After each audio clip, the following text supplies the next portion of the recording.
Hey, welcome to You Had Me at Black. I'm Martina Abrahams Olunga. This week's story comes from Sarah. Newly single after a 5-year relationship, she decides to try a new style of dating and learns more about love than she did in the 5 years prior. So you guys may have noticed that this season sounds a little different than seasons in the past, and it's because we recorded this season over Skype. We've never done that before. But doing so allows us to capture stories from anywhere, which means we get more stories from people of many more walks of life. But it also means that we have less control over our audio quality. So this story will have some scratchy moments, but we just thought it was too good to pass up and not feature in this season. So we thank you for bearing with us. And before we get into the story, we also want to say thank you to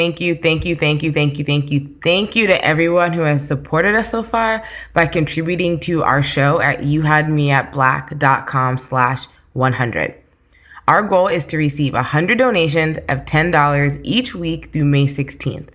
And I've said this so many times, but we are an independent show and we're 100% volunteer run and self-funded. And that's really given us freedom to work on stories that are real and raw and impactful. But it comes with some challenges too, which limits, how many stories we can produce and how often.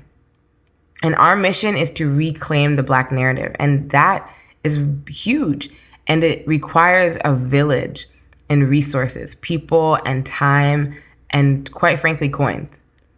And so with your support, and I can't stress this enough because it does take a village, we'll be able to sustain and increase our production, get back to our kickbacks, which we are so excited to do, and ultimately fulfill our mission. So you can actually pause this episode right now and head to youhadmeatblack.com/100 to make a contribution. I'll even give you some time to do so.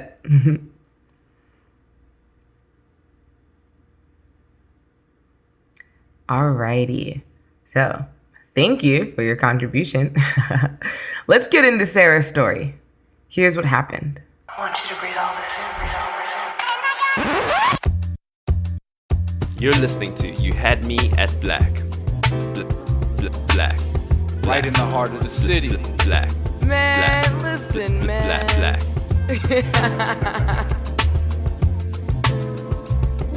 This is You Had Me at Black, and we live, baby.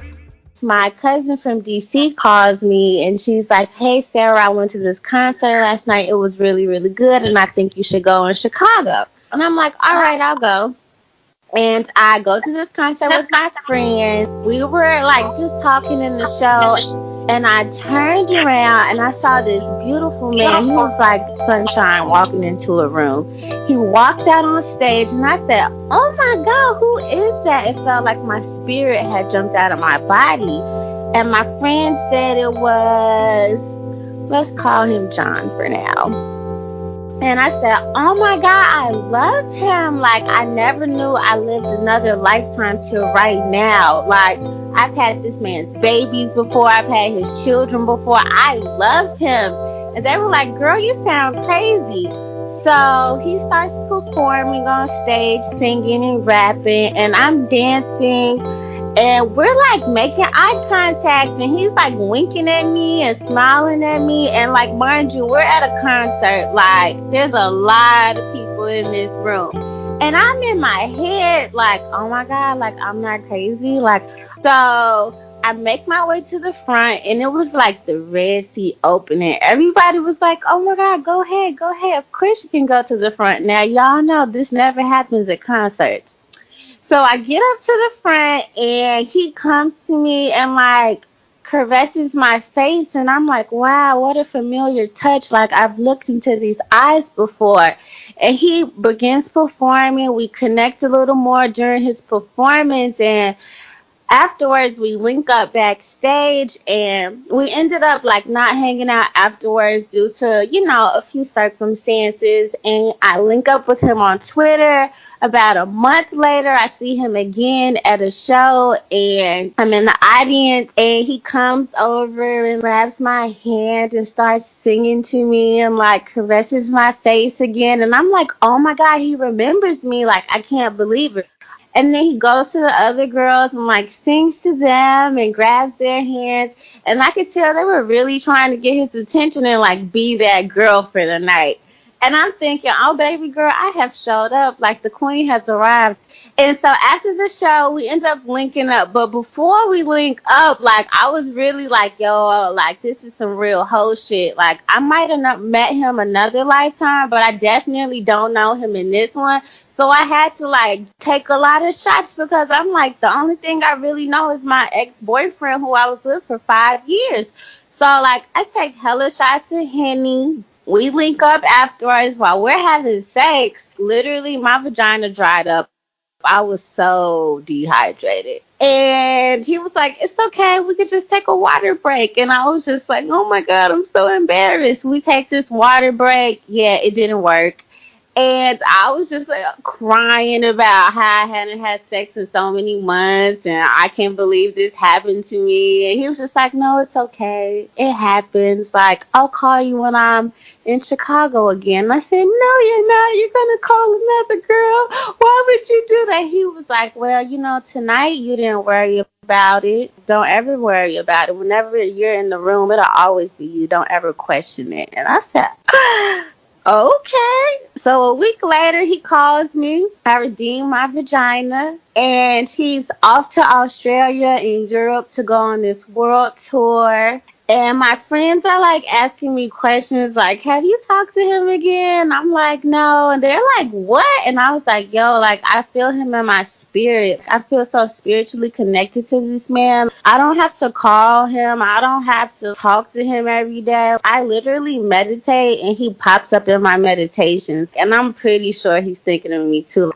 And so over the next few months, my friends and I are looking up stuff to do for my birthday. And lo and behold, we find a music festival. And it was in Alabama. And he so happened to be performing at this music festival. And from now on, we're going to call him Music Bay. My friends and I link up in Nashville, Tennessee. We get an RV and drive to Alabama. We're at the festival. He's performing. And I swear to God, I kid you not, this man spotted me out in that crowd like, where's Waldo, and blew me a kiss in front of everyone. And I'm thinking in my head, like, I knew this was real. I knew we had a connection. I knew I wasn't crazy. And when we linked up later on that night, we're in the shower, and he was just like, I never know when I'm going to see you, and I'm just so happy when I see you, and I just want to take care of you. And he washed me up from my head to my toes, washed between my toes like I was Jesus Christ himself. And I was like, oh my God, like, this is so beautiful. I love him. And he's just like, happy birthday. And we had this beautiful sex. And in the morning, he kissed me on the forehead, said, I will see you later. And I'm just feeling like, oh my God, like, I knew this was real. And like, I knew this was love. And this doesn't look like my love from my 5-year relationship, but this is like a new, beautiful love I'm experiencing that my intuition agrees with. A few days later, Music Bay hits me up like, hey, come see me. I'm having a festival. And when I woke up that morning, I went on Twitter and Music Bay retweeted a playlist that Coca-Cola made. I clicked on it. It says Sarahtonin, and there was 17 love songs dedicated to me. So I go to this festival. I have a great time. I meet these beautiful women. We're all hanging out. And then it just kind of dawned on me as like I'm hanging out with him and these other women. I'm like, yo, I think he's fucking all of them. But they were so nice, and I really loved them. And I never felt like I was competing with anyone ever. I genuinely loved these women. And as the summer was continuing, I would link up with him and we'd hang out, and I'm meeting these other women, and I'm literally not having a problem with any of them. Like, this wasn't looking like my relationship with my ex-boyfriend, where I was in this quote-unquote monogamous relationship where he probably was cheating on me and I didn't know. It was just, like, really open and honest, and I didn't have a problem with this. I never thought, what is this? Or where is this going? Or prove your undying love to me. Like, that never came up. I didn't want a boyfriend at that time. He just treated me the way I wanted to be treated, and I was cool with it. So in August, my godmother calls me and she says, "Hey, Sarah, quit your job. I want you to come to LA. You don't have to pay for anything. Like, just come live your life." I quit my job, baby girl. I moved to LA. Music Bay lives in LA too. So this is like our relationship changing. So now we're developing more of a romantic relationship. I'm out here and I'm waking up at his house, and he has lavender oil burning for me and incense burning, and he has very whimsical music playing in the mornings. And I remember specifically that's when Frank Ocean's Blonde came out. So we listened to that very often in the morning time, and he always would make me hot tea and put fresh ginger in it, and then feed me pineapples and oranges and give me massages with coconut oil. And I always felt like I was waking up in heaven. I'm like developing this trust that I've never known with another soul. And I've never felt that with any man in my entire life. It was so beautiful, and I just couldn't believe that I was experiencing this. One day he was just like, "Yo, I just wanted you to see the sunset. Like, it's so beautiful. I really wanted you to see it." We go in the backyard, we go hiking up this mountain, and I'm just following his footsteps, knowing if he makes the wrong step, I'm going to fall off this cliff with him. But I know he won't lead me in the wrong direction. And so when we get down from the mountaintop, I had a missed call from my mom. I call her back. She says, "Sarah, your brother's just been murdered." And I cried for like a second. I wiped my tears off, and I went back in the studio, and I didn't tell him because I didn't want him to show up for me. I didn't want our relationship to evolve more than it already was. I didn't want him to love me more. And here I am really needing somebody to support me. I'm really needing somebody to, save me from drowning right now. And I did not want him to be that person. I did not want to open up to him because I didn't know how much more he could love me. And I wasn't ready for that because I had just got out of a 5-year relationship, and I was always in shock that this was our real life. I always had to pinch myself because I couldn't believe it, and it was too much for me to handle. So when we got back to his house, I told him that night what happened, and I told him I didn't want to talk about it. So all he did was take care of me like he always did, and he ordered me some food, or he got some cushion orange juice. Like, "I think this will make you feel better." That night, we had sex to the Sarahtonin playlist. I just sat there and cried because I felt so overwhelmed. Like, what did I do to deserve this? And I just cried. Like, I ugly cried. And all he did was caress my face and say, "Sarah, baby girl, let it out. Whatever you feeling, let it out." And he made so much space for my tears. And even offered to take me hiking in the morning to do a ceremony for my brother. And offered for me to talk to the mountains about my brother because I didn't want to talk to him. Like, what kind of angel is this man? So I go to the funeral. As soon as I got back to LA, he said, "Are you here?" I said, "Yes, I'm here." He comes to pick me up that night, and I said, "Yo, I gotta tell you something." And he's like, "What is it?" I was like, "The entire time I was with my mom, I couldn't be sad." He said, "What do you mean?" I said, "It's literally like you were with me. Like, when I'm with you, I feel so high, and I feel so good.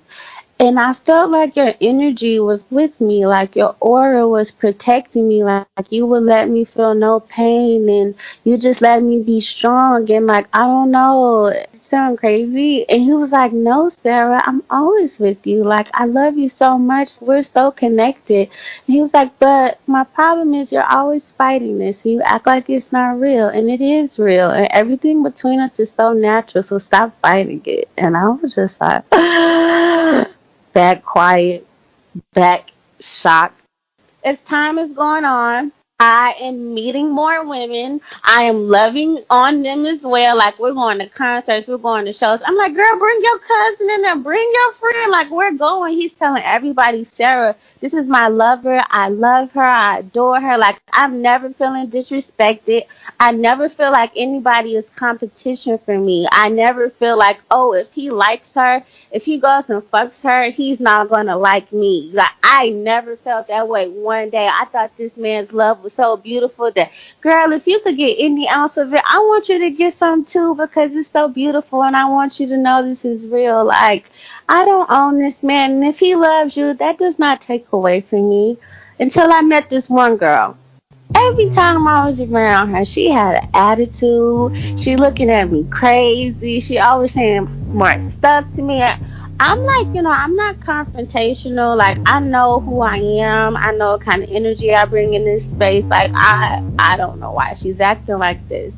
And one day he leaves us together, and she was telling me that I was some bitch you was just fucking. And I said, what you mean? Like, I'm not no bitch you just fucking. Honestly, I thought you were a bitch you was just fucking, and that's why you be acting like this. And she's telling me all about their relationship, and she don't know who I am. And I was just like, I'm Sarahtonin. Like, what do you mean? Like, who are you? And so I confront Music Bay about this, and I'm like, oh, so I'm some bitch you just fucking? Like, oh, you got me fucked up. And he like, no. He was like, wait, I'm not even about to argue with you about this. Like, both of y'all know, like, I'm not a monogamous man. I'm dating multiple women, and I haven't lied to anybody. So if this is too much for you, you can just leave. Oh my God, I got to crying my eyes out. I ran out that room crying so hard. I come back, Southside Chicago done came out on this nigga. I'm like, you got me fucked up. I'm like, so I'm some bitch you just fucking. I was like, what you don't understand is you're not my man. I said, you're a good time and a good time only, sweetheart. And when the good time is over, baby, I'm out the door. So it seems like it's time for me to go. And he was just like, no. It's the problem here that you think you're a bitch. I'm just fucking. I said, ain't that what I said? He must have looked at the other girl. He said, if anybody in this room is a bitch, I'm just fucking, it will be her. I met her on Instagram because I wanted to fuck her. I fucked her. I introduced her to my friends because I think she's cool. I told her you are my lover, and obviously she's lying. So you got to go. And I was just like, damn. And she got to crying. I told him to order me an Uber home. She gets in the car with me. I'm like, okay, maybe she's going to her cousin's house. Her cousin does live down the street. We spent the next 2 weeks together, and I loved on her for 2 weeks. I fed her. I made sure that she was okay emotionally. I made her baths. We prayed together. We meditated together. We talked about our goals together. We even spent Thanksgiving together on the beach. It was really, really beautiful. And I talked to her a lot about like sisterly things, her self-esteem. We really developed this really beautiful relationship to the point where a year later, she hit me up and she was like, Sarah, no one's ever taken care of me the way you took care of me. No one's ever loved on me the way you loved me. And I know we met in a really crazy way, but I really want you to be the godmother of my child, because the way you loved on me, I want my baby to have that same kind of love. And I was just like, oh my God. I'm just so grateful and so honored that we did not allow competition to be a factor in our relationship. So this experience is such an important time of my life because I really learned that after experiencing a serious traumatic event, learning to love myself and learning to like really show up for myself, I had the opportunity to really meet somebody who loved me as much as I love myself, plus some more. And I learned to truly love somebody for who they were, not who I wanted them to be for me specifically. And through that, I met these beautiful women with these beautiful souls who I still to this day consider my soul sisters. I mean, we travel and we see each other, and when we're having life crises, we talk to each other about them, and we meet each other's families, and we would have never been able to establish these relationships had we not been fucking the same guy. And although I don't do that polygamous shit no more, because I mean, it was an experience in my life, but it's not my lifestyle, I learned that I am worthy of love, and that all I have to do is be loved to be loved. I just need to show up for myself.